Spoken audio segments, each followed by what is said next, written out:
The Gramsci strategy of cultural Marxism and the rise of the gay GB cancel culture. What is behind the pervasive promotion of pride and perversion? The left have said for years, don't shove your religion down my throat.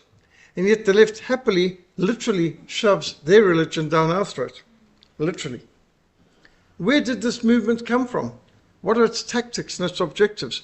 How do we understand and resist this clear and present danger to our families, to our faith, and to our future?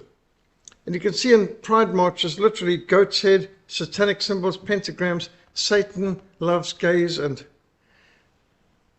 I am gay and I teach America's children. There's so many of these teachers' unions that are gay teachers' unions, and in some of these gay pride marches, they've literally had these posters, we will sodomize your sons. I mean, that blatant, the mentality. He who trusts in his own heart is a fool. How many of these characters talk about follow your heart, which is the mantra of how many Disney movies, follow your heart. But if you trust in your own heart, you're a fool. This business of having gay teachers, grooming kids, it's got to stop. The idea of having in the classroom people who are occultic and who are promoting something quite satanic, it's playing with children's minds. For centuries, we've had the idea protecting children is one of our highest priorities, but not right now. Now, it's the idea of protecting pedophiles and sacrificing the children. Everyone who is proud in his heart is an abomination to the Lord. In fact, the whole idea of promoting pride goes against centuries of Christian tradition. Throughout the Middle Ages, pride was one of the 7 deadly sins.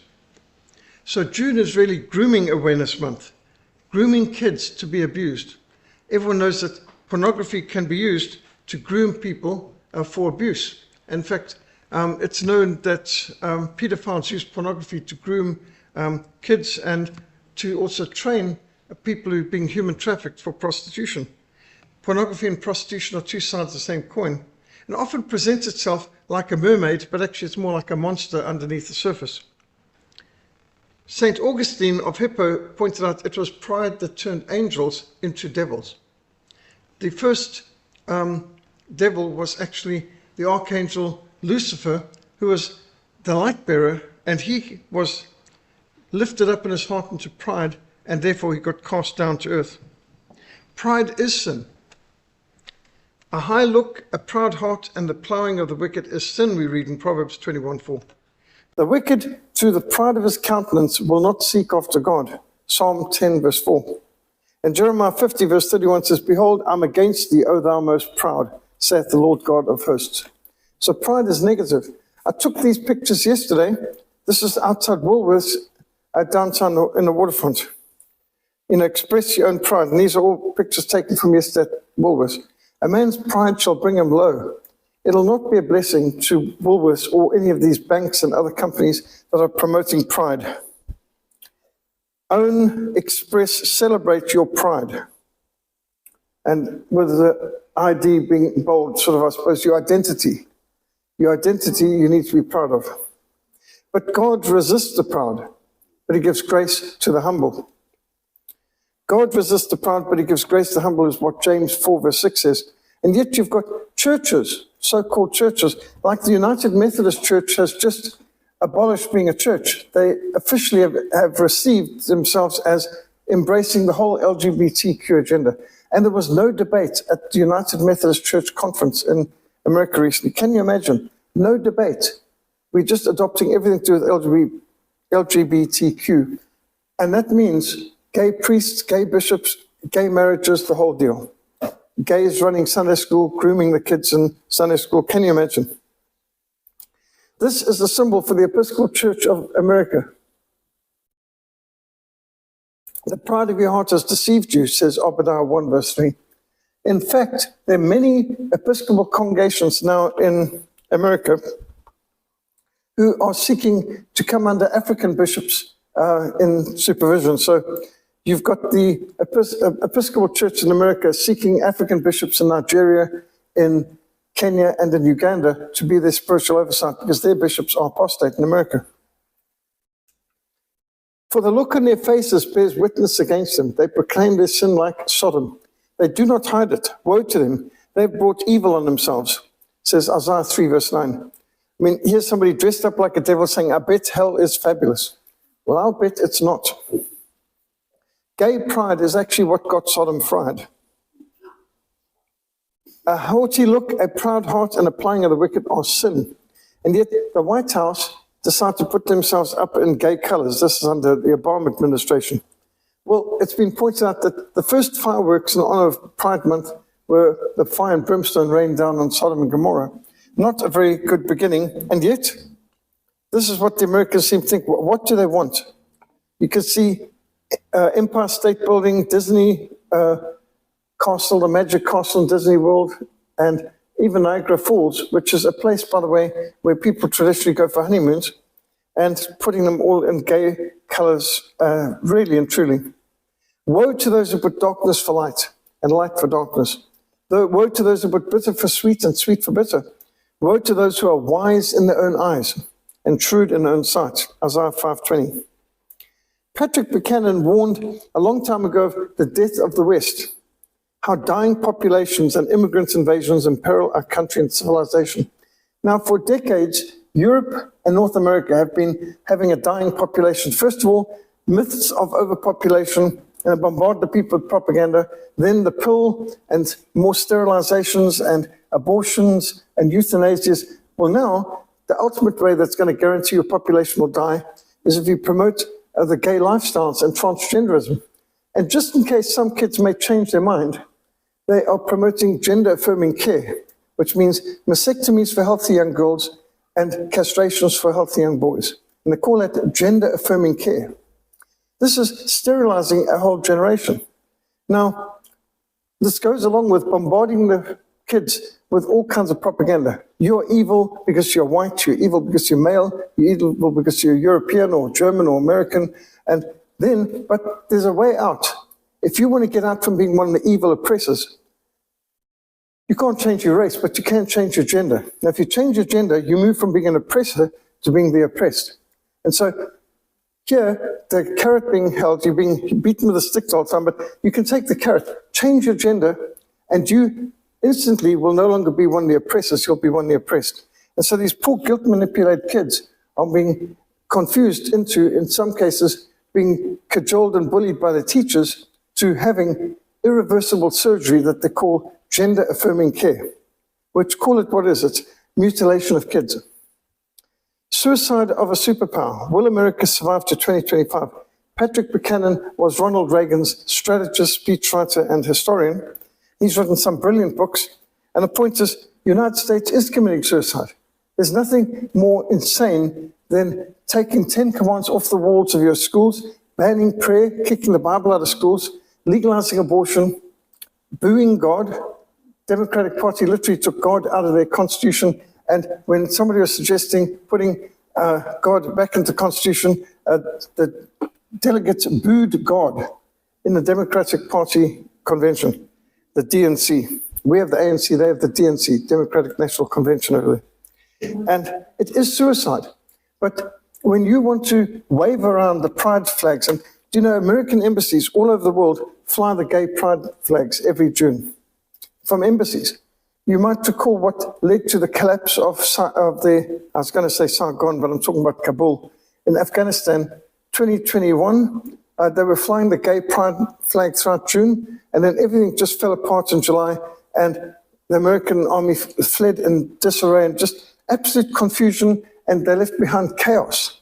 And billions upon billions of dollars of high-tech weaponry, from helicopter gunships to tanks and armored cars, vast amount of weaponry, leaving the Taliban the best equipped terrorist group in the world. And they've not just kept it for themselves, they've sold it on the world market to terrorists all over the world. The United States flew the gay pride flag. What do they think that's going to do in the Middle East? What do you think Muslims in Afghanistan think of a superpower like America flying a flag that just represents perversion? This is not the way to gain respect of people in the Middle East. The stated goal of the radical homosexuals is to force all of society, beginning in primary schools, to conform to sexual deviancy. At first it started out, they wanted tolerance. But tolerance wasn't enough. Once they got the tolerance, they've had tolerance for a very long time, they wanted applause. And then applause wasn't enough. Now they wanted conformity and being celebrated. And more than that, they wanted the right to go and groom and to brainwash your own kids and grandkids in school. And they want your taxpayers' money to fund it all. So forget tolerance. There's nothing to do with tolerance now. Now they're demanding that you applaud, celebrate, fund, and conform. In the words of Isaac Watts' hymn, when I survey the wondrous cross on which the Prince of Glory died, my richest gain I count but loss, and pour contempt on all my pride. How can we be proud when we see what our sin did to the Savior? You can't look at the cross and have any pride. All that should do is humble us and recognize that he who was the Lord of glory chose to become nothing, to empty himself and to suffer the death that we deserved on the cross. God is opposed to the proud, and we shouldn't support grooming. This is grooming of kids. And God will judge the secrets of men's hearts. To have people say, God knows my heart. Well, how can that be any sense of encouragement? God knows my heart should strike terror and fear into us. Because this idea that I've got a good heart is deception. No, we don't. Jesus said no one is good except God alone. There's nothing we've got to be proud of except the Lord Jesus and his accomplishments. Soli Deo Gloria. A good parent has to spend a lot of time defending his kids from evil thoughts, not less from the influence of the so-called gay pride lobby these days, and the transgenderism. It's not just LGB, it's T and Q and plus. And T is the transgenderism. In Psalm 94, verse 16, we read, who will rise up for me against evildoers? Who will stand up for me against the workers of iniquity? And today, there are very few who are willing to say marriage can only be between a man and a woman. And to say things like, there's only two genders. How about a humility month? We could really use a humility month. What about spending a month celebrating God instead of celebrating sin? Our nation could see revival in God's blessings if we had spent a month celebrating God. And if you ever feel like you're all alone, just remember, only 8 people got onto the ark. Thousands of animals, but only 8 people. Only 4 people fled Sodom and Gomorrah in time. Only David stood against Goliath. There were thousands of soldiers who could have gone to the valley, but only one, David, went. Only Elijah stood against the prophets of Baal. There were how many hundreds of them? But there was just one Elijah being true to the Lord. Only 3 Hebrew children refused to bow to the king's idol. Your God whom we serve, our God whom we serve is able to save us, and he will. But even if he doesn't, we still won't serve your gods, neither will we bow to your idols. Only one woman anointed Jesus' feet. Many could have, but only one did. Only one apostle went all the way to the cross of Christ, and he stood with all the women disciples. But of the men, of the 12 men apostles, only one, John, went all the way to the cross. So being a true Christian can get lonely. The narrow way is lonely, and it's rough and it's steep. But the broad way is super easy, smooth, and downhill, and very popular. But being part of a heavenly minority is worth it in the end. Back in 2021, I was persuaded to bring out the book, The Pink Agenda, Sexual Revolution in South Africa and the Ruin of the Family. Christine McCafferty came to me with this project, and I was so negative. I was like, really, Christine, we've got enough enemies. Do we need this?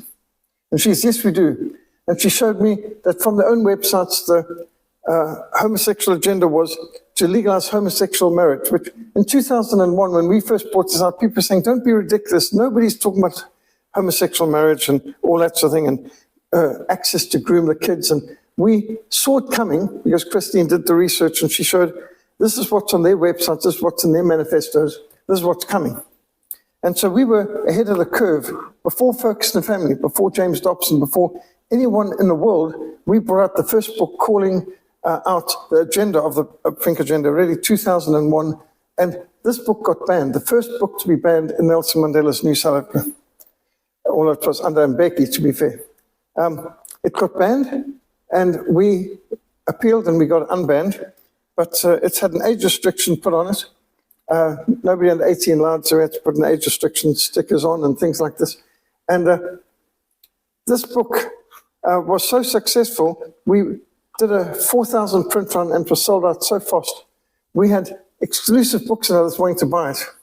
Now, to be fair, the Gay and Lesbian Equality Project condemned it so much they were like our advertisers. And so there was a curiosity. So Everett Knudsen of the Gay and Lesbian Equality Project called for the book to be banned before one copy had been released yet.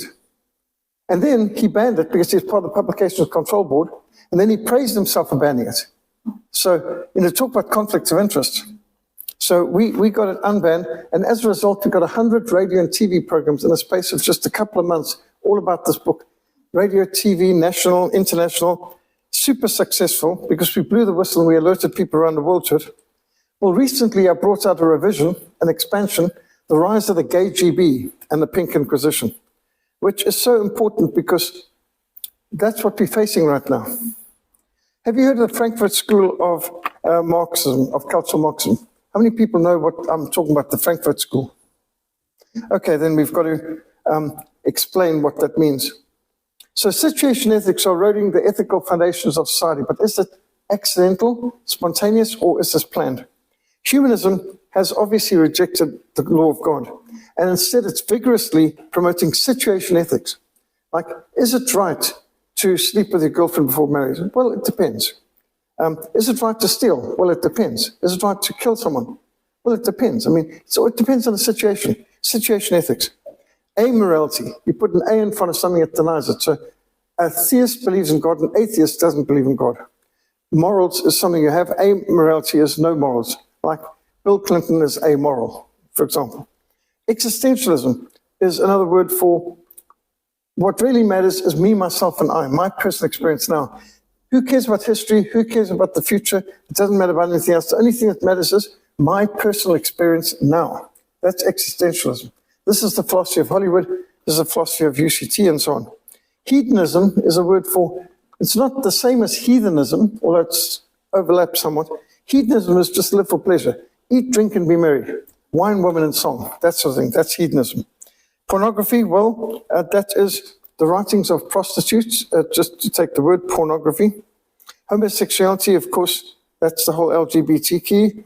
Gender confusion is the transgender side of it, the T, which we see now. Transgenderism is what's promoting changing people's genders, having men in women's locker rooms, having men pretending to be women to compete in sports that they are losers at in the male sports, but they can now take away women's trophies and injure them in the process. Comprehensive sexuality education, CSE, is what the government's trying to push on us here, where right down to primary school, the government has got curriculums like they're trying to push in the Bella Bill, which is to include CSE, to have kids as young as grade 1 in primary school being groomed for transgenderism, for homosexuality and so on. Basically, pornographic abuse of children. And of course, abortion, killing babies, sacrificing babies is part of it. So how many people know about the Gramsci strategy? Do you know who Antonio Gramsci is? Anyone? Okay, the Frankfurt School of Cultural Marxism utilized the Gramsci strategy, which is also known as the termite strategy. So the Italian Marxist Antonio Gramsci was the co-founder of the Italian Communist Party. And Gramsci declared that to capture the Christian West, you need to Marxize the inner man, to alter the Christian mind, turn it into its opposite in all details, so that it becomes not merely a non-Christian mind, but an anti-Christian mind.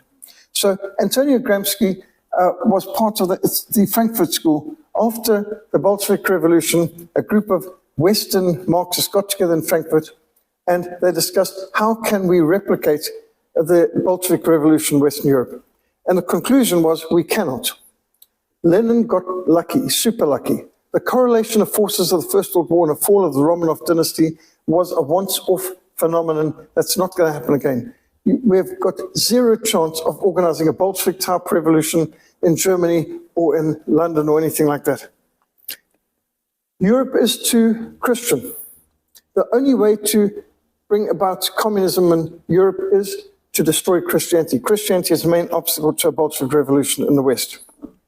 This meant getting individuals to think about life's problems no longer with any reference to Christianity and laws of God. So Gramsci advocated a quiet revolution. Everything must be done in the name of man's dignity and his rights. in name of his autonomy and freedom from outside restraints, freedom from the claims of Christianity and from the restraints of Christianity above all. And so the Gramsci strategy he introduced as the idea of you've got to capture the culture. Capture the culture. And this is seen by people like Richard Dawkins. There's probably no God. Now stop worrying and enjoy your life. Don't even have the courage to say there's definitely no God. There's probably no God. That's the best you could come out with. So the Frankfurt School of Marxism included people like Professor Herbert Marcuse. Now Herbert Marcuse says, in our war against the bourgeois in the West, we must take over the plays and the arts to celebrate ugliness and meaninglessness and to get away from this everything has meaning and purpose and what you sow is what you reap. And we've got to use foul language, vulgarity, crude talk as part of verbal grenades to hurl at the bourgeois. And said, we've got to get this into the plays and into the arts and into fashions and into every area of life. Right down to, of course, they wouldn't have thought of bumper stickers yet, but right down to foul language coming into T-shirts and bumper stickers and memes on. But Herbert Marcuse was, when people asked Hillary Clinton, when she was running for presidency, who's your mentor? And she said, Herbert Marcuse. And Bill Clinton, when he's running for the presidency, and they said, who do you most respect? Who's been your mentor? And he said, Antonio Gramsci. So these are the Frankfurt School of Marxism, which includes George Lucas, not to confuse with the other George Lucas who does the Star Wars franchise, but this is another George Lucas with the Lukacs and Herbert Marcuse. These people are some of the Frankfurt School of Marxism. We must organize the intellectuals and use them to make Western civilization stink. Only then, when they've corrupted all its values and made life impossible, can we impose the dictatorship of the proletariat. So these are the Frankfurt School of Marxism, Western Europe's finest minds, so to speak, or most corrupted minds of communism, who were in 1920s in the Weimar Republic of Germany cooking up revolution in the West, which was not going to be violent revolution like what they had in Russia that brought about the Soviet Union. This is going to be a long march to the cultural institutions of the West. So Antonio Gramsci put together the termite strategy. We have to eat out the heart of every pillar of Western civilization. And the entire edifice rots and collapses. So you know termites? If you haven't seen them, just go out into the bush areas. We see termite mounds, such as in Southwest Africa, Namibia, you get these huge termite mounds. And the moment you build a mud hut or a thatched roof, you can be sure the termites are busy.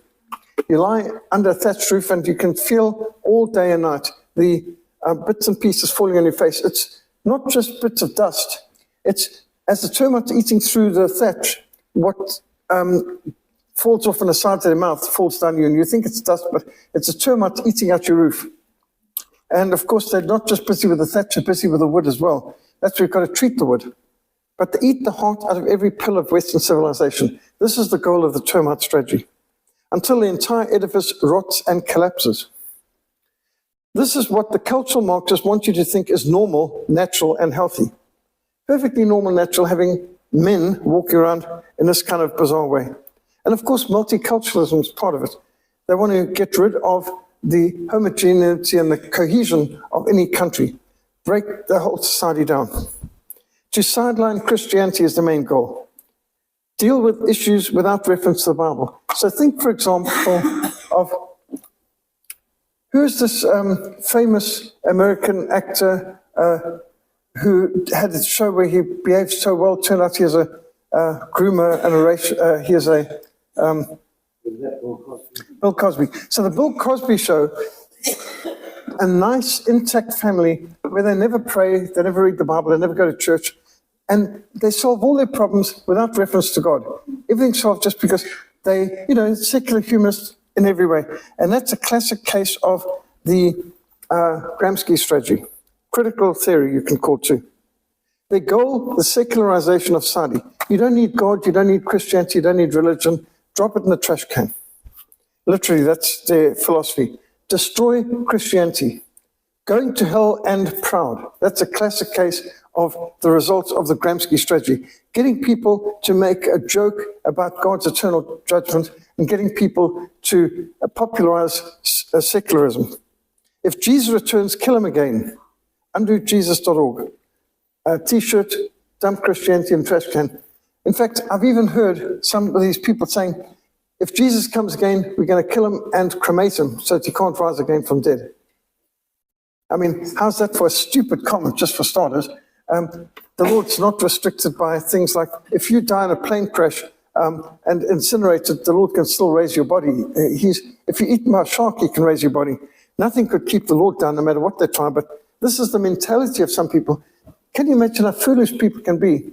Here you've got the Apostle John, who was the Lord's best friend on earth. He could rest his head on the Lord's chest during the Last Supper, but when he saw the risen Christ, John fell on his face like a dead man. Because even for John, who was Jesus' best friend on earth, to see the Lord in the risen glory, he fell on his face like a dead man. Do you think any of these atheistic creeps are going to be back-chatting God on the day of judgment? They are going to be pleading for the mountains to fall in. They'd prefer to be buried under an avalanche than to face the wrath of the Lamb. But you've been lied to about everything, and it's the Frankfurt School of Marxism. I should say, the Frankfurt School of Marxism were chased out of Germany when the National Socialists took power, but they didn't disappear. They moved to Columbia University, to Harvard University, to Hollywood, and they took over. And they've been corrupting America ever since the 1930s. So that's the Gramsci strategy. Now, why do I speak about the KGB? You know who the KGB are? I've actually got a KGB badge in our display cabinet here, a real one, not a replica, that was captured in the field in Angola. Now, the Soviet Union's secret police, the KGB, which started as the Cheka, became the NKVD, they became the KGB. They were vicious, persecuted Christians. Anyone who opposed communism, the KGB went after them. Many, millions of Christians were investigated by the KGB, interrogated, tortured, imprisoned, murdered for failing to comply with the political party orders, for failing to pay homage to the dictator of the Soviet Union at the time. For example, poor Alexander Solzhenitsyn, he got locked up for, even though he is a hero of the Red Army, he is an officer in artillery, and Alexander Solzhenitsyn had impeccable track record, but in a private letter, he referred to the dictator, Joseph Stalin, as the mustached one, which was deemed not respectful enough. So he got 10 years in the Gulag, in the concentration camps for that. 50 million Russian people were sent to freeze or starve to death, be worked to death, in the 1,800 Gulag concentration camps, many of which were in Siberia, in Arctic hellholes. And think of the 50 million odd people sent for survival training in Siberia, basically, and starved. When they speak about the Gulag, it was an archipelago. It's like a whole mess of islands. 1,800 concentration camps, death camps, where enemies of the Soviet Union were sent, laboring up in the Arctic Circle in many cases. You know, we can get 6 months night and 6 months day. Imagine 6 months without seeing the sun. Not to mention freezing, freezing, freezing cold. Absolutely beyond mind-numbing freezing. Like minus 40 degrees and all that sort of thing. Horrific conditions. Now, the KGB also used active measures and disinformation to discredit their critics and to undermine enemies of the Soviet state. As John Calvin said, the greatest injury that can be done to any man is to ruin his reputation. So slander, gossip, disinformation is a very important part of the tactics. It's not, some people might rip their fingernails out and their toenails out and torture them, waterboard them and so on. Some they might behead or crucify and so on. But then others, they just ruin their reputation. Today, homosexual activist bullies, the gay GB I call them, are the residing KGB of the West. They're a force of radical homosexuals and transsexuals whose aim seems to be to desensitize, intimidate, silence, and prosecute Christians for any politically incorrect beliefs on marriage and morality in particular. And around the world, have you noticed there's only one country in Africa that has legalized homosexual marriage? And that's sadly our own country of South Africa, which used to be one of the most conservative countries in the world. By the way, when Nelson Mandela became president of South Africa, the British Times, the Times of London, had an op-ed, which I was fascinated to read, which says, feel sorry for poor Nelson Mandela. The real problem that he's facing is not apartheid. That's mostly dead anyway. The real problem is Calvinism. South Africa is the most Calvinist country in the world. The real fight that Nelson Mandela has is to destroy Calvinism in its heartland of South Africa. In fact, at that time, somebody wrote also there that if John Calvin came back to the world today, he'd feel most at home in South Africa. They've even got a town called Calvinia, and it's the one country in the world at that stage in the 80s that still had Sabbath protection laws, where all shops, cinemas, places of entertainment were closed down on Sunday under the Sabbath protection laws. And John Calvin would probably be the happiest in South Africa. These are all the observations of the English Times of London, and the real fight of the ANC is to destroy Calvinism in its heartland. All over the world, Christians are being targeted, bullied, prosecuted for believing what the Bible teaches about the institution of marriage, which, bear in mind, was started by God himself, so he can set the boundaries for it, and for sexuality and a family. So we now have a new inquisition. And there's all kinds of serious cases of Christians being discriminated against or charges laid against them in South Africa. Like we've had people here who were doing counseling for people who came to them needing conversion therapy, which now is banned in England, by the way. We've had people who came, if you're homosexual and you just disturb your mind, you go for counseling. And we had some Christian counseling schools where they would actually help you to break free. They got prosecuted. There's bed and breakfast in Worcester and so on, where homosexuals chose, of all the hundreds of bed and breakfasts they could choose, they wanted the Christian one, the one with bread of life, the scripture verse on the wall. They wanted to go there, and then took these people to court when they recommended another B&B down the road because they were Christians and they didn't do that.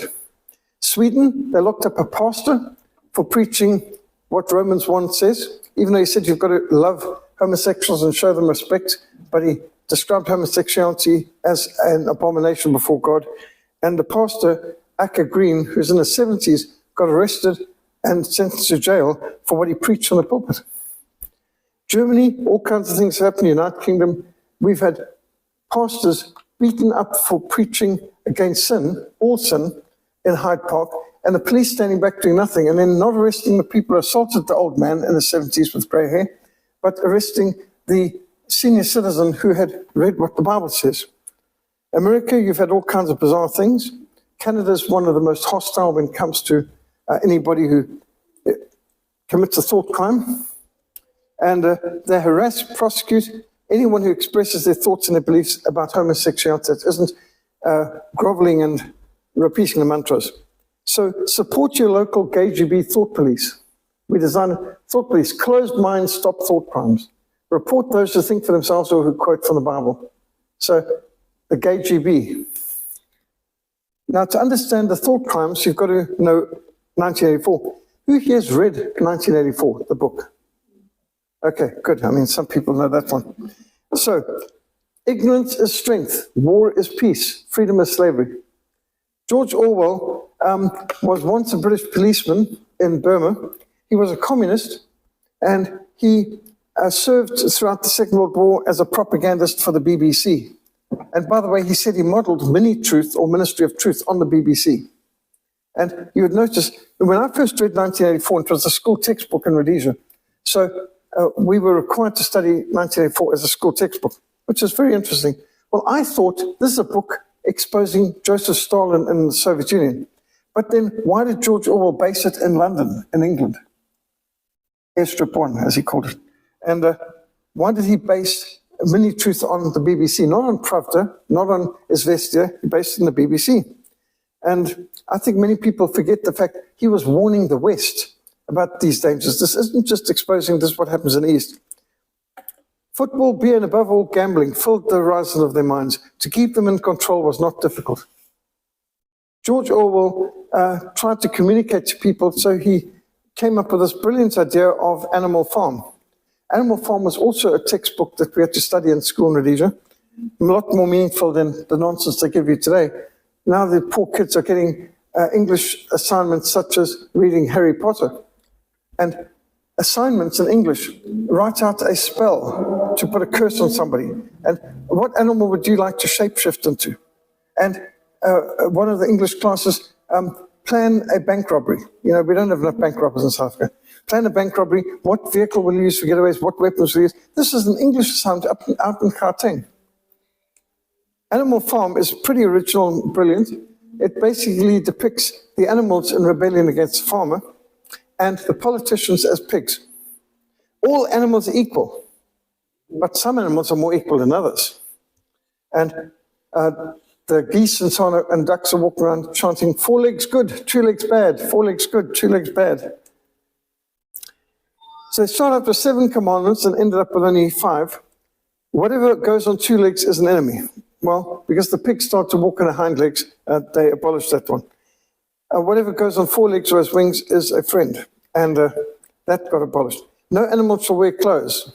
They crossed that one off too. 4 legs good, 2 legs bad, end up 2 legs better. No animal shall sleep in a bed, later the pigs added with sheets. No animal shall drink alcohol, and later the pigs added to excess. No animal shall kill any other animal, and then later was added without cause. All animals are equal, but some animals are more equal than others.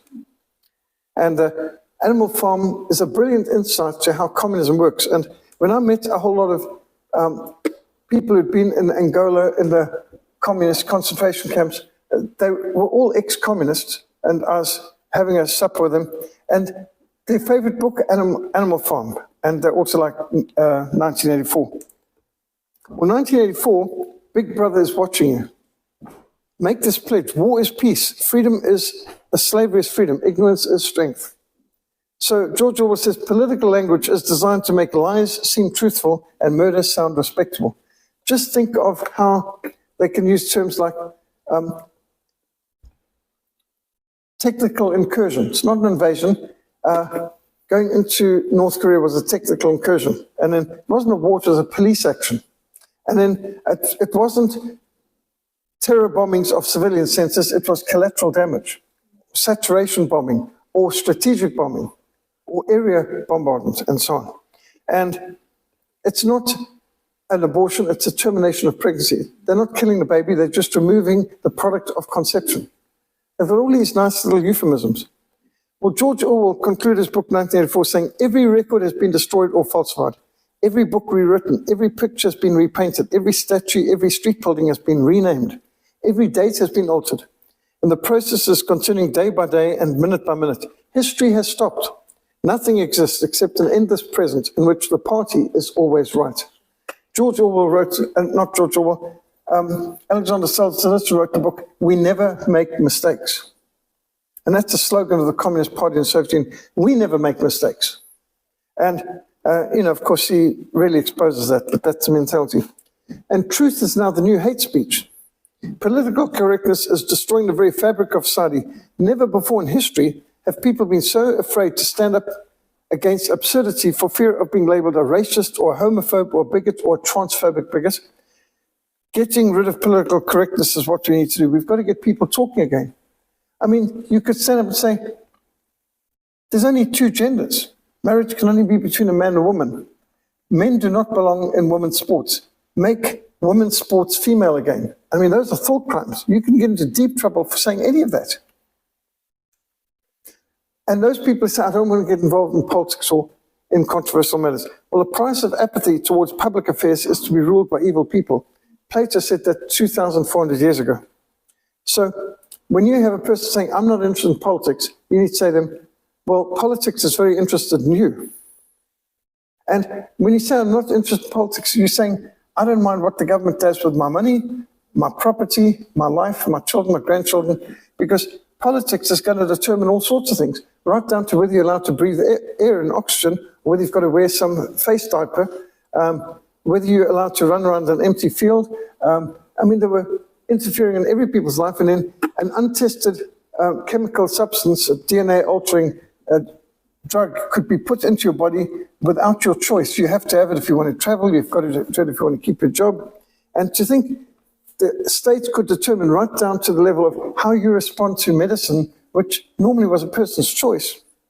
Now they could force it. So I'm not interested in politics. It's about one of the dumbest thing anyone can say, because politics is super interested in you and your money.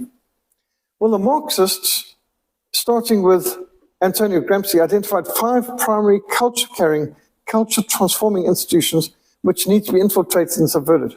And the 5 areas are education, entertainment, news media, religious institutions, political institutions. These are the 5 areas that communists seek to infiltrate and subvert and to hijack, transform, to change society. And education is key, that's the thumb. Popular schooling should be placed under the control of the great workers' unions. The problem of education is the most important class problem. Karl Marx said, the first battlefield is the rewriting of history. Well, Antonio Gramsci said is, the schools are the most important places for communists to infiltrate.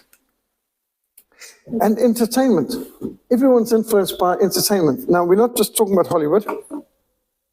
It's also the plays, the festivals that are done. I mean, from Nico Milan, Artscape on, it's all important.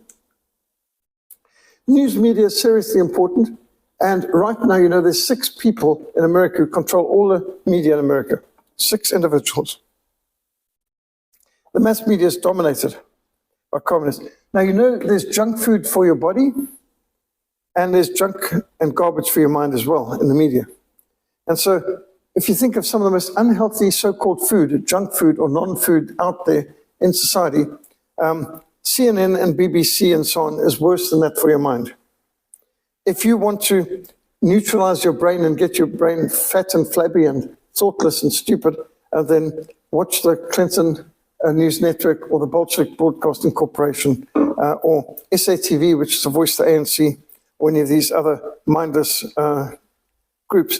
Now here you can see how so many companies and corporations are actually controlled by a very few major entities. And this is just talking about how a lot of capitalism today is nothing other than a kind of monopoly control. And the media, 6 major houses control all the media in the United States of America. And in South Africa, I think it's just 2. We've got the Argus Group, and we've got the National Press, basically. So you've got 2 groups that control all the media in the country. Now, just an example of how news media can distort things. Do you remember after the Charlie Hebdo massacre in France, we had millions of people marching in Paris to protest the killing of these journalists. Now, these are blasphemous journalists who were often very anti-Christian, but then they stepped over the line. They made jokes about Muhammad, and that just was too far. And so you had 26 heads of state led millions of protesters in Paris to protest against us. And I mean, there in the front row, you can see the president of France at that time, François Mitterrand, you've got Angela Merkel, Benjamin Netanyahu. I looked at this picture, I thought, this must have been a nightmare for the security. How could the security services for these heads of state protect them at the heads of millions of people in the streets? Well, you just need to see behind the photo. It was a small group, and you can see the security guys around the outer edge. This is a selected hand-picked group of people who've been previously screened. This is, maybe millions did march in Paris, I don't know. But they weren't at the head of the millions of people. They were doing their own photo op behind the scenes in some side street. And they're probably snipers on the rooftops and, you know, total utter fraud. You can fool all the people some of the time, but you can't fool all of them all the time, but you can fool enough of them to rule a large country. Now look at this picture. Remember when Barack Hussein Obama visited Tanzania?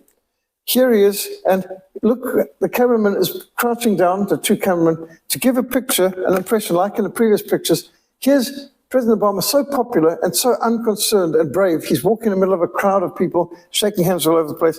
You know, how great is that? But look, they're all wearing the same clothes, all wearing the same hat, they're all carrying the same types of flags, Tanzanian flags, American flags, and behind them are all the security. This is a completely screened, selected group. This is how easy it is to fool the people. The news media can give you a completely different perspective simply by a different angle with the camera and the perspective's been given. But here you've got someone ruining the whole image by getting a picture from above. Well, of course, religious institutions are infiltrated too, and we've got fake ministers, we've got false shepherds, false prophets all over the place as well. And of course, the political institutions are the easiest to hijack because once you've got the education, entertainment, and news media, well, all the religious and political people have to pass through there, so those culture-carrying institutions will guarantee you gain control of the political. The philosophy of the classroom in this generation becomes the philosophy of government in the next generation. Now, don't have to take my word for it. Yuri Bezmenov, a KGB agent, defected, and he explained the Marxist revolutionary stages of operation for ideological subversion. I don't know if you've heard the word ideological subversion. There's 4 stages, he said: demoralization, destabilization, crisis, and normalization. First stage, demoralization. Educate or indoctrinate an entire generation in Marxist ideology. Destabilize the economy, destabilize foreign relations, cause wars, undermine the defense systems. Create a crisis, suddenly a violent change of power, some change of structure in the economy by something radical. And then you need a period of stability and normalization until the next cycle reaches a crisis point.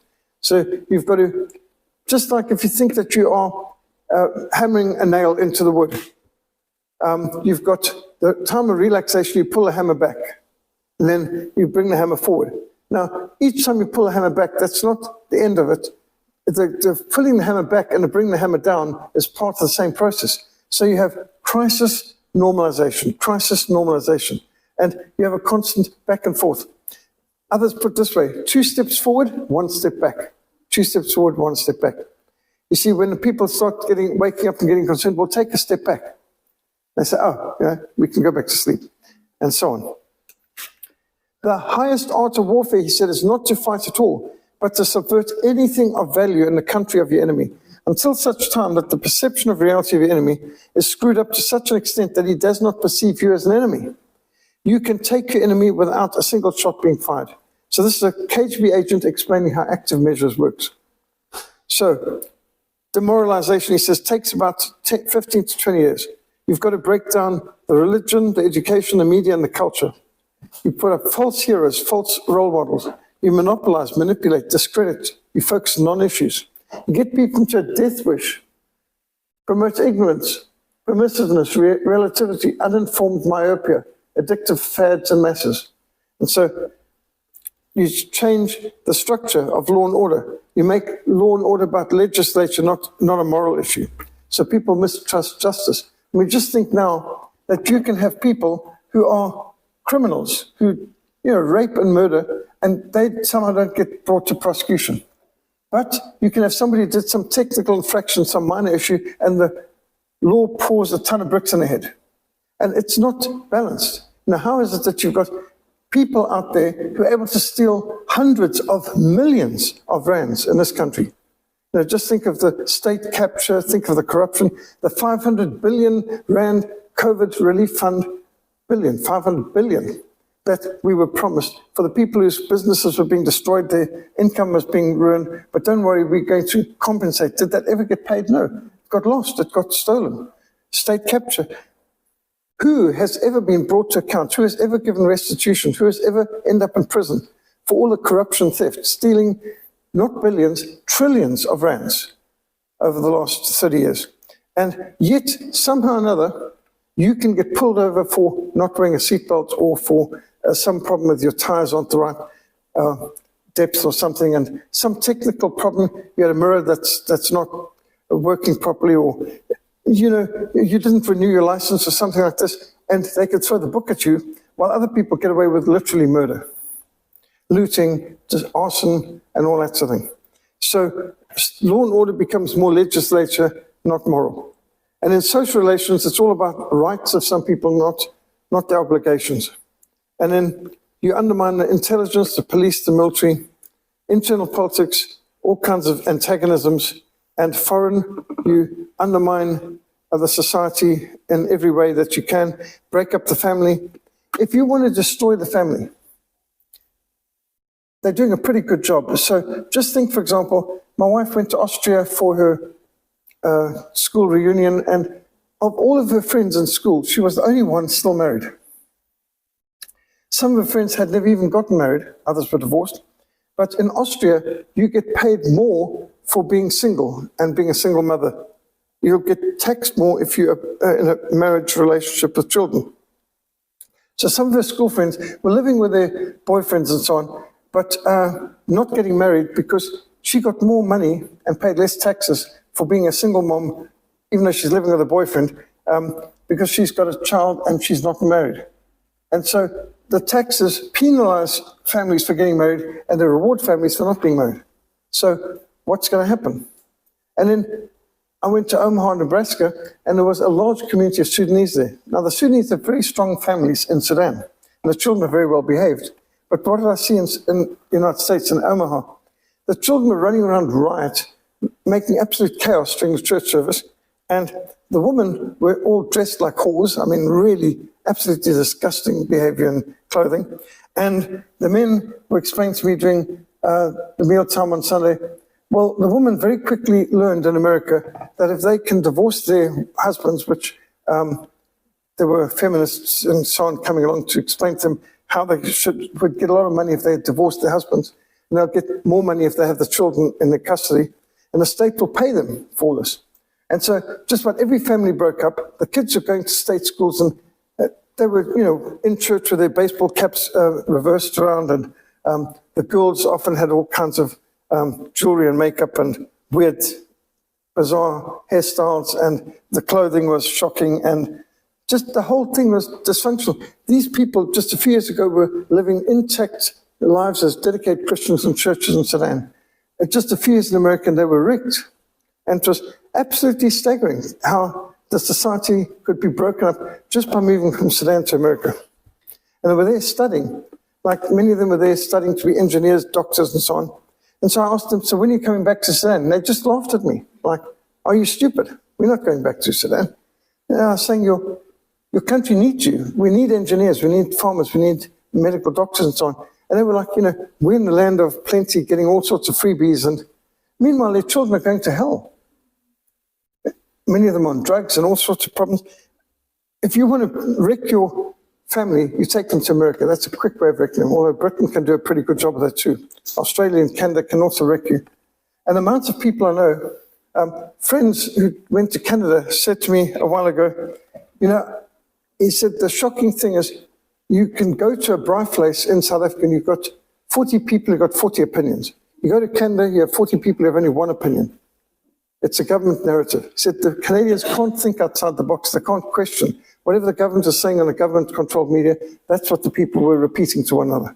No independent thinking in Canada. I've seen the same in Australia. Absolutely shocking. They can do all of this to break down the people. Of course, junk food's part of it. A sort of enfeebled mass of people. Hatred and alienation, victimization, nothing's my fault, everything's someone else's fault. The 7 pillars of ignorance. Ideology. Incompetence, yeah, we know about that. Nepotism, we know all about that. And unaccountability, laziness, arrogance, corruption. As the scripture says, no fornicator, unclean person, or covetous man who is an idolater has any inheritance in the kingdom of Christ and of God. And this is what many societies are being built on, especially in the West right now. And those who promote open borders dramatically increase taxes. No borders, no nations, stop deportations. Well, that's national suicide. Open the borders wise, destabilize society, escalate crime. They've got millions of illegal aliens pouring into America every year. They've got something like 30 illegal aliens in America, many of which are criminals, many of which are terrorists and drug dealers and human traffickers and so on. And just consider the fact, hell has open borders. Heaven has a strict immigration policy. If you don't have borders, you don't have a nation, actually. That's all. I mean, just think if your home didn't have walls, gates, doors, and anyone could just come in any time, your children couldn't be safe, women wouldn't be safe, none of your property would be safe. Do you really think that's the way to live your life? And welcoming in people who say things like this, freedom, go to hell. That's eloquent. Numbers 33:55. But if you do not drive out the inhabitants of the land from before you, then it shall be that those who you let remain shall be irritants in your eyes and thorns in your sides, and they shall harass you in the land where you dwell. Well, that is coming true very much in South Africa, in America. Those who promote diversity inevitably sow seeds for great intolerance and violent clashes. How much is too much? You get these people who one earring is not enough. They've got a 15. 1 to 2 is not enough. The whole body's got to be covered in tattoos, even the whole face. I mean, when is too much too much? And when is too many immigrants too many immigrants? Those people promoting multiculturalism are actually promoting demographic suicide of the host nation. The death of the culture, the death of the people. I mean, just think of when we had the COVID lockdown lunacy, the salvation by vaccination COVID cult. It was okay to rampage and burn shops, loot shops, smash things to pieces. They shall not dwell in your land, lest they make you sin against me. For if you serve their gods, it will surely be a snare to you. Exodus 23:33. And can't you just feel the tolerance? And this is, of course, somehow enriching your community and your culture. Those people promoting hate speech laws are actually promoting censorship and increased intolerance. Because if you don't like what the person says, you're just called hate speech. I'm offended. And how can you say that? You've committed a thought crime. And get the person thrown off the university campus, get the professor to lose his job, kick out this person, get the pastor kicked out of the pulpit, whatever it is, I don't like it. Get the person deplatformed. And there's so many things I don't like. I don't like blasphemy. I don't like cursing and swearing. I don't like pornography. Well, you've got to put up with that. Shut up, put up with that. That's free speech. But what you said in that sermon, what you said in that post, that offends the perverts, and therefore that's got to be taken down. So we've got to tolerate pornography, blasphemy, and foul language, but they're not willing to tolerate the gospel. Not acceptable. And then you've got these cursed fact checkers. We never had fact checkers until the truth started getting out. But the first fact checker was actually Satan. Eve says, well, God said this, and the other one says, no. He fact-checked false information. The most anointed false prophet on the earth today is the lying liberal media, the fake news. It has millions of Christians underneath its influence, and they don't even know it. The amount of people who, I saw it on SATV, or I saw it with my own eyes on CNN. You saw it with your own eyes on TV. That's, do you think that Star Wars is a true story? Do you think that there is a planet far, far away, long, long ago, and that, these Star Wars... No, the camera can lie. It's called special effects. They're quite capable of giving a false impression. And the amount of lies that are out there, we shouldn't be surprised. John 8 says, you shall know the truth, and the truth shall set you free. I mean, a lot of people do not know the truth. Many people know the lies, but they don't know the truth. Those who champion centralized governments are promoting inefficiency, wastage, corruption, and oppression. Just think of how every state-operated enterprise organized by the ANC has failed. South African Airways, South African Postal Service, the ESCOM, I mean, great examples. None of it has worked. And our national health and insurance is going to work where all the others have failed. And just think of the European Parliament in Strasbourg. I've been there, and it does look like this incomplete Tower of Babel. He who justifies the wicked, he who condemns the just, both of them alike are an abomination to the Lord. Proverbs 17:15. Hate evil, love good, establish justice in the gates. That's what we are commanded to do. Righteousness and justice are the foundation of your throne. Love and faithfulness go before you.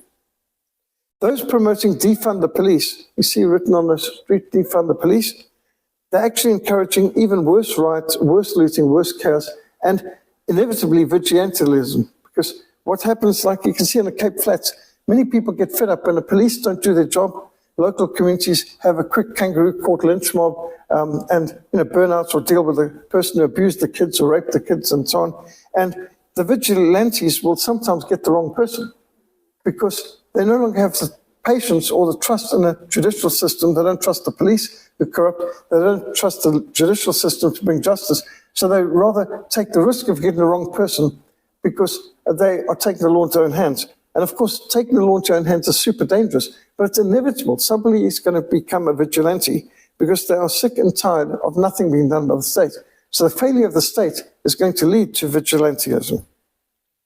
And if you make an innocent comment like marriage can only be between a man and a woman, this has been construed as hate speech in Canada and has been enough for police investigations, criminal charges in parts of the United States and Australia and parts of Europe as well, where freedom of speech is being beaten to death in the name of tolerance.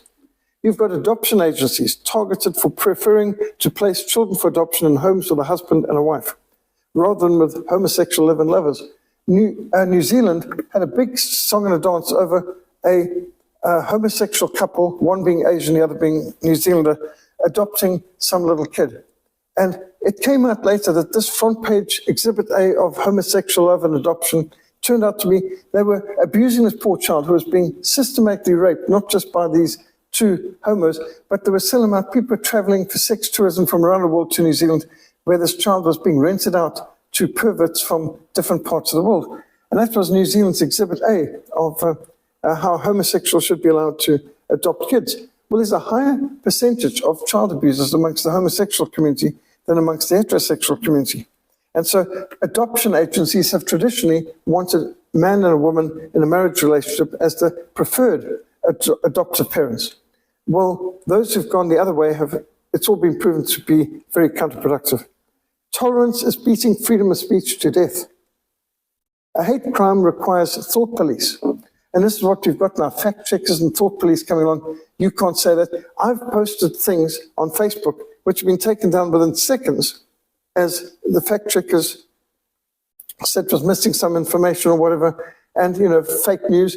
Well, how can they tell? They didn't even have time to read it yet. Sometimes it was taken down about as fast as I put it up. And then you've got the new hate speech bill, one of the most serious, urgent threats to freedom of religion, freedom of conscience, freedom of speech in our history. Especially if you hold the biblical definition of marriage, which is now akin to treason, blasphemy, and apostasy, that you dare suggest that marriage can only be between a man and a woman. And a Christian representative of the University of Cape Town was suspended for expressing biblical beliefs on a personal Facebook page. Quoting a scripture like John 14, verse 6, Jesus said, "I am the way, the truth, and life. No one comes to the Father but by me." This can be construed as ignorant, intolerant, bigoted, judgmental, offensive hate speech. Pro-life comments and scientific reality like life begins at conception, abortion is murder, have been condemned as hate speech by radical liberals in North America, Europe, and Australia. And some poor senior citizens in Britain have been put under inquisitions for not supporting the gay agenda. So where will this all end? How far can it go? Bestiality, polygamy, pedophilia, what is too much? How much is too far?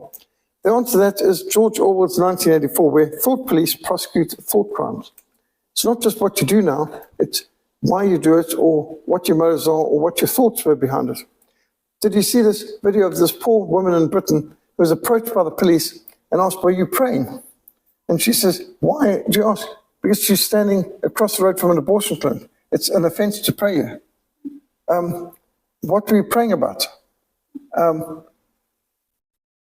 And I think she said something like, "I was praying for you." And the police on the streets and so on. They still arrested her. They handcuffed this poor woman because she was praying on the streets of England. You wouldn't have thought prayer could be a thought crime. The bias, the prejudice, the malice being manufactured by secular humanists through Hollywood entertainment. And have you noticed how many Hollywood films these days, well, you probably haven't because we're not even bothering to watch these things anymore, but one woke bomb after another, and they're just coming out with such mindless things. Lazy script writing, no longer having decent plots, no longer having interesting character development. No, it's lots of explosions and CGI and woke race swap or gender swap and the girl boss dominating, where it's just not believable. Men have to work and fight hard and often lose to become great sword fighters or Jedi warriors and so on. But not if she's a girl boss. The woman can come in, no training, never fail, no real jeopardy, and they can just wipe the field of everyone else without any real effort and without even training.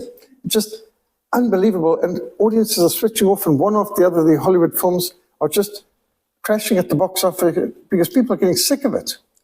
Even in the Marvel franchise, even the Star Wars franchise, they're destroying the franchise by violating all the rules of good script writing and good entertainment.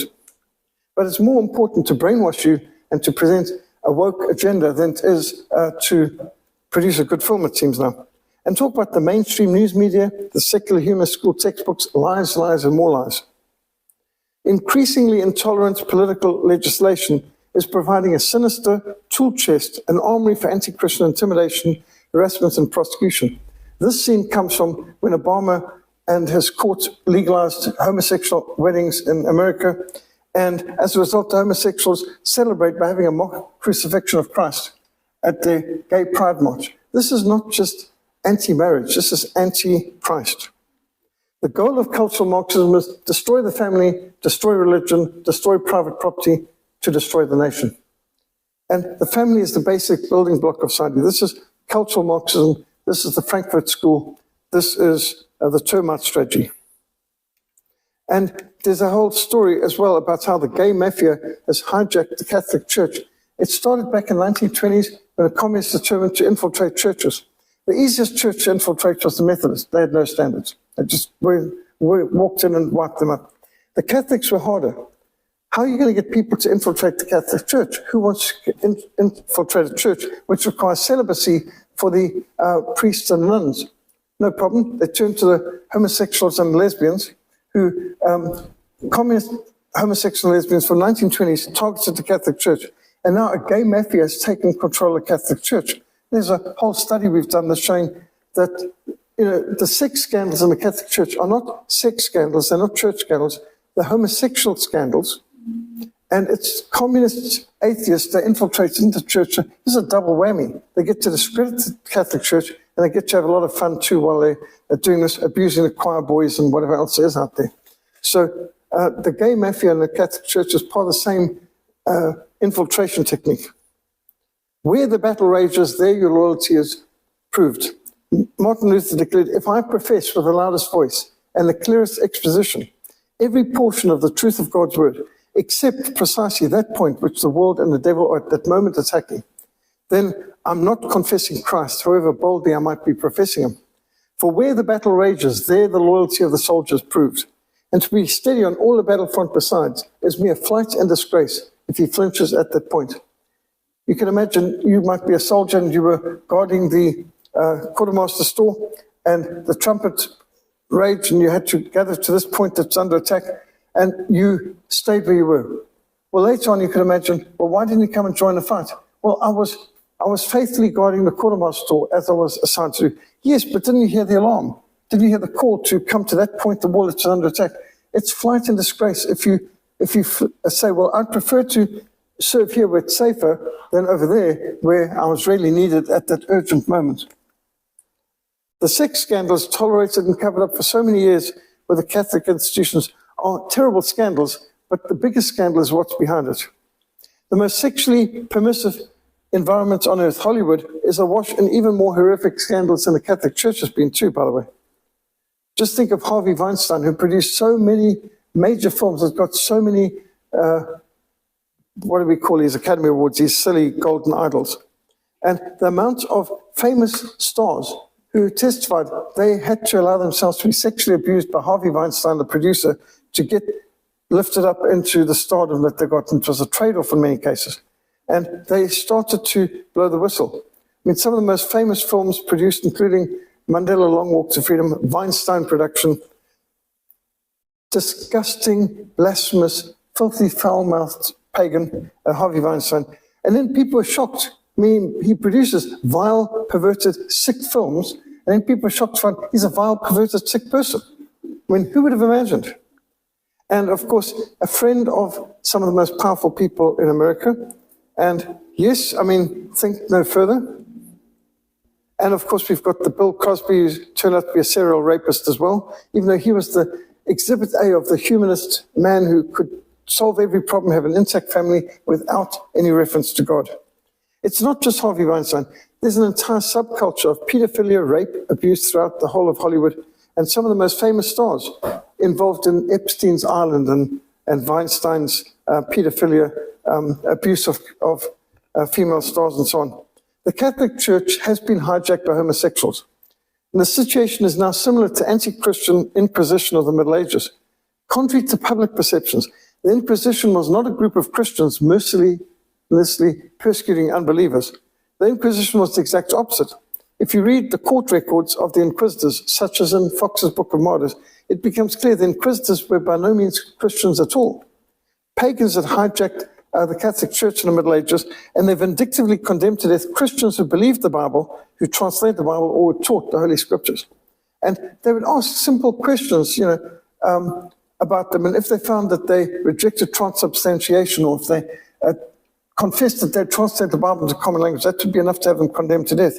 Many a time, the inquisitors tossed the Bible into the flames with their victim to be burned with the martyrs, just showing their contempt for the Word of God.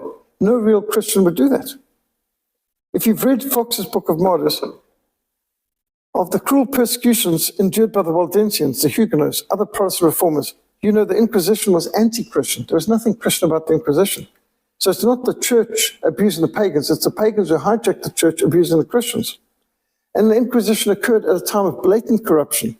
The priesthoods, the bishoprics, even the papal seats were open for sale. They were bought and sold to the highest bidder. Many ungodly men dominated all levels of the leadership of the medieval Catholic Church. Far from the Inquisition being Christians persecuting non-Christians, the reality is it was the very opposite, which is what's going on today as well. Like Queen Jane, the 11th-day Queen, beheaded by order of her cousin, Bloody Mary, because she would not renounce her Protestant faith. She was offered her life if she would just renounce the Protestant faith and embrace Catholicism, but she wouldn't do it, and she's beheaded by her cousin. The Inquisition was an anti-Christian persecution of Protestant believers, and this is now going on today. The Catholic Church is abusing kids, and it's a homosexual scandal, not a church scandal, because the Roman Catholic Church is not a real church. I use the word church with a small c when you talk about Catholicism. The predominantly male-on-male crime is with teens between 14 and 17 years old. They are the victims. And so the Catholic thing is, while many cardinals of the Catholic Church are treating the crisis as a public relations problem, it's a problem with criminality. The homosexual element of the abuse scandal is being ignored in so many cases.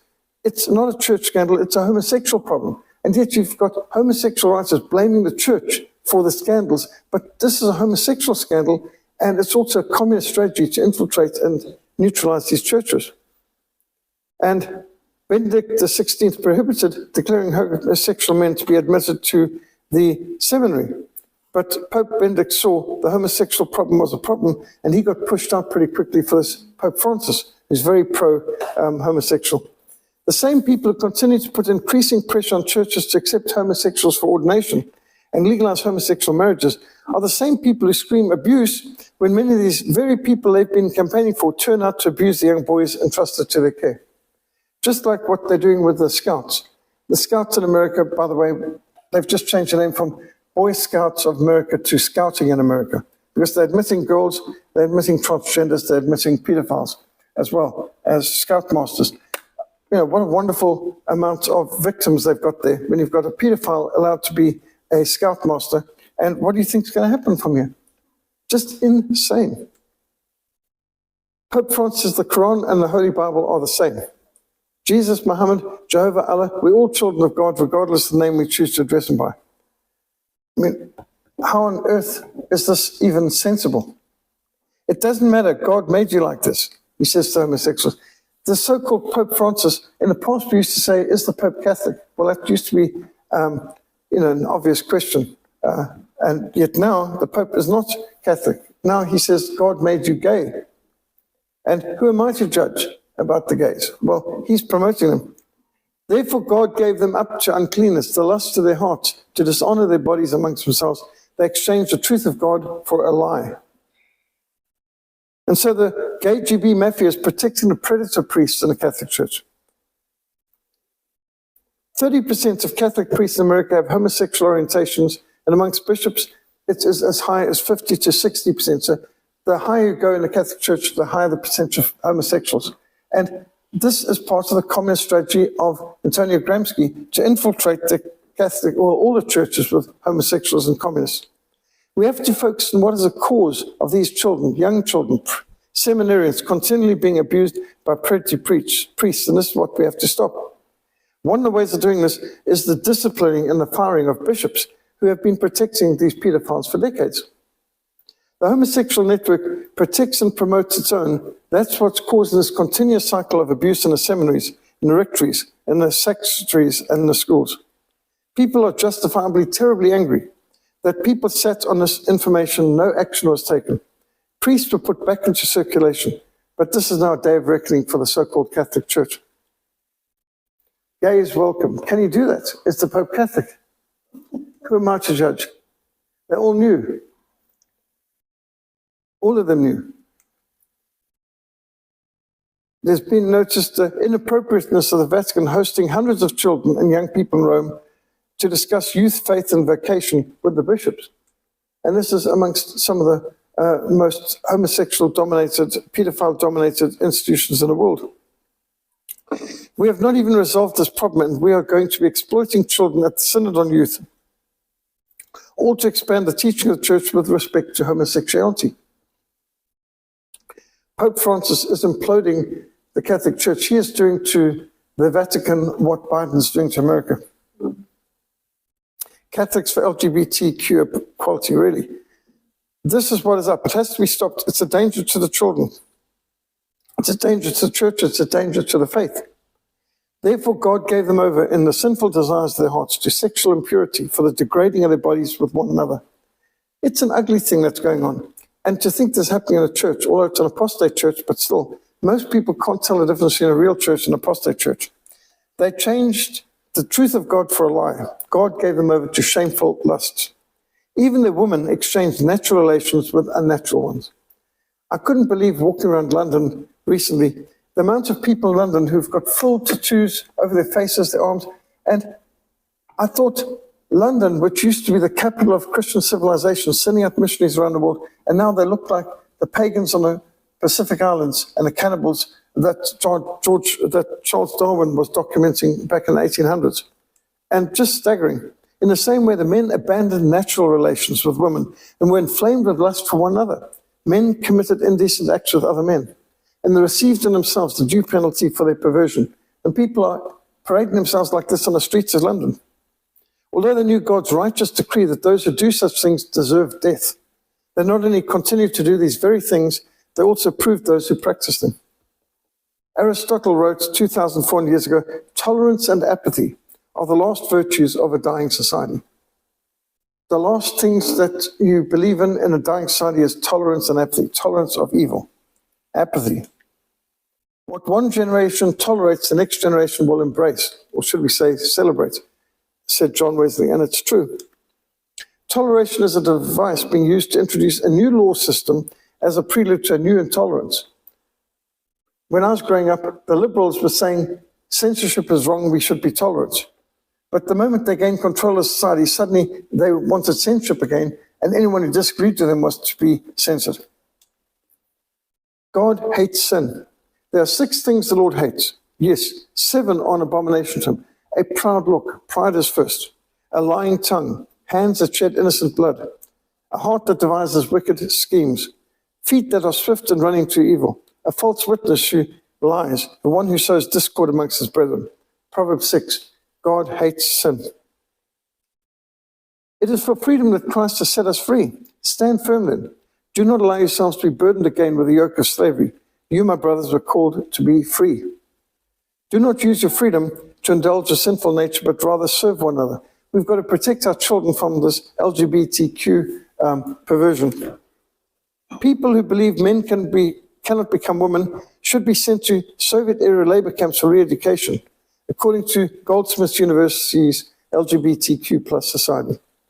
The student group used Twitter to claim gulags had a positive role in changing the minds of Stalin's opponents. And estimates of people who died in the camps between 1910 and 1950s runs into tens of millions. Over 50 million, they believe, died in the Gulag concentration camps under Joseph Stalin, Lenin, and Brezhnev, Khrushchev, and the others. So Goldsmiths University's LGBTQ plus says any opponents of the movement should be sent to the Gulag. Gulag was the acronym for Main Administration of Corrective Labor Camps. They then sought to clarify what a Gulag was, saying the system sought to correct and change people's ways. So LGBTQ people of today in America are saying we should send Christians to the Gulags, and that the gulags did a lot of good, and it corrected and changed people's thinking. Long story short, friends, they conclude the ideas of anti-trans bigots literally need to be killed and must be eradicated through re-education. That's what the communists called the camps, re-education camps. And so you've got people around today saying that we need to literally kill the ideas of anti-trans bigots. The Soviet gulags saw 50 million people incarcerated, working as slaves 14 hours a day in extreme weather conditions, like down to minus 40 degrees. Tens of millions of people died hideous deaths in the gulags.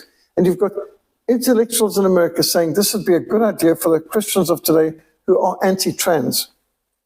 An editorial in Daily Telegraph said students were rewriting history, while the paper's news article said students should be derided for being blind to reality. And they are so insulting of anyone who disagrees with them. Civilization itself is at stake. At its heart, the battle to redefine marriage, to incorporate what God in the Bible condemns as perversion and abomination. This is a war against the family. It's a basic building block of society. It's not only a battle for the family, it's a battle for civilization itself.